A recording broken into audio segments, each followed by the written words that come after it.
All right, welcome everyone.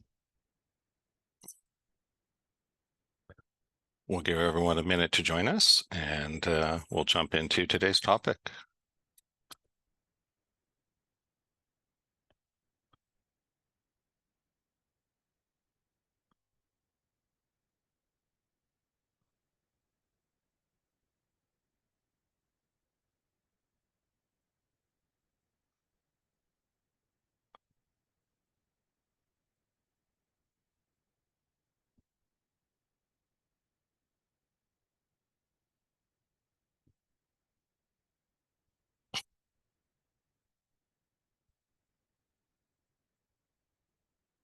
All right, well, it's 5:31, so let us open.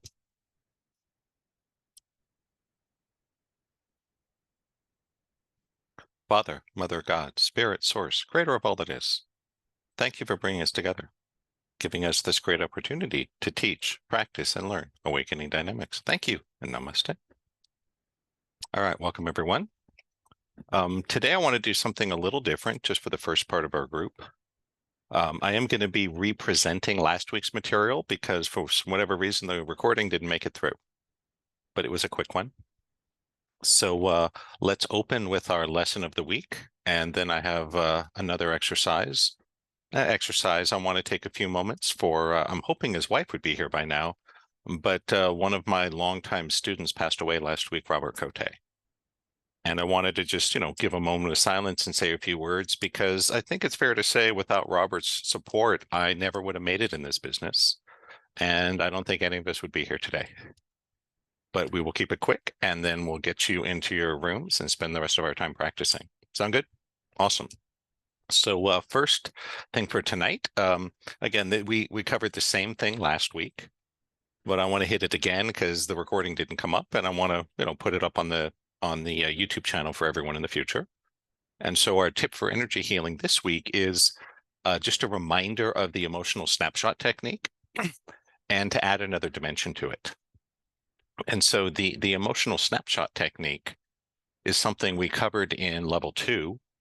It was something I originally learned, I think, from EFT. I think that's where it comes from. And it's a process of getting feedback from your client to let us know if we're on the right track, right? That we're digging on the right things.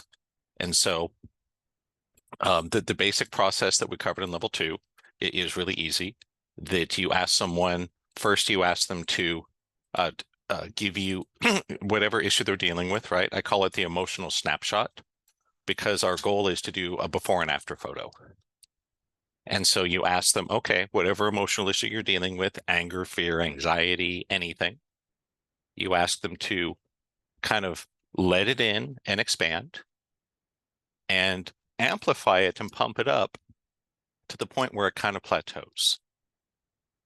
And at that point, you ask them, okay, first, pick one word to describe it.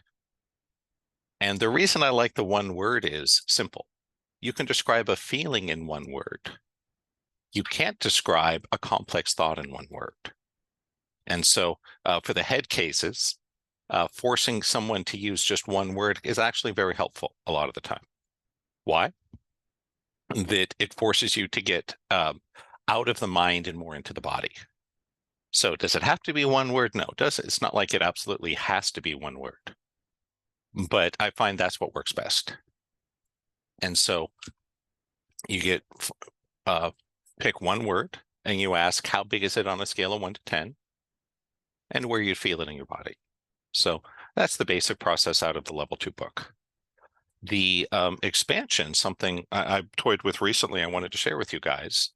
I actually found very useful, especially for more advanced people that have done a lot of work and things where it's a more subtle issue, is give it a color as well.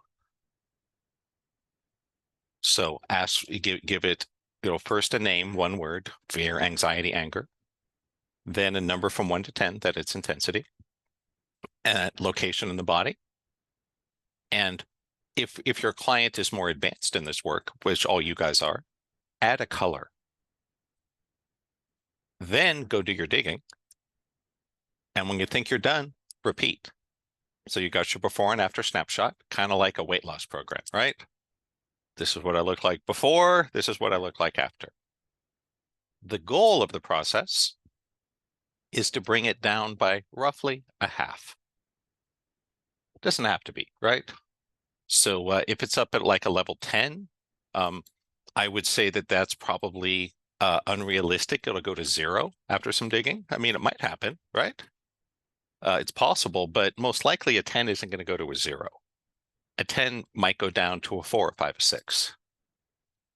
And the reason I added the color is useful when you don't get as big of a shift, but it's moving somewhere. And it sounds weird, but when I did it, the first time I was the client, I'm like, oh my God, I can actually get a color.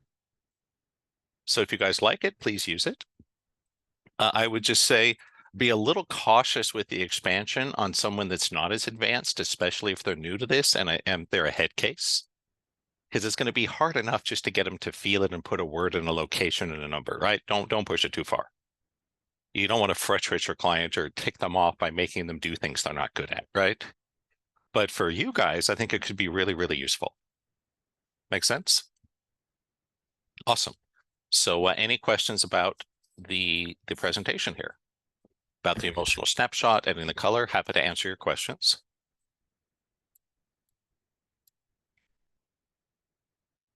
Any questions? Last chance for questions.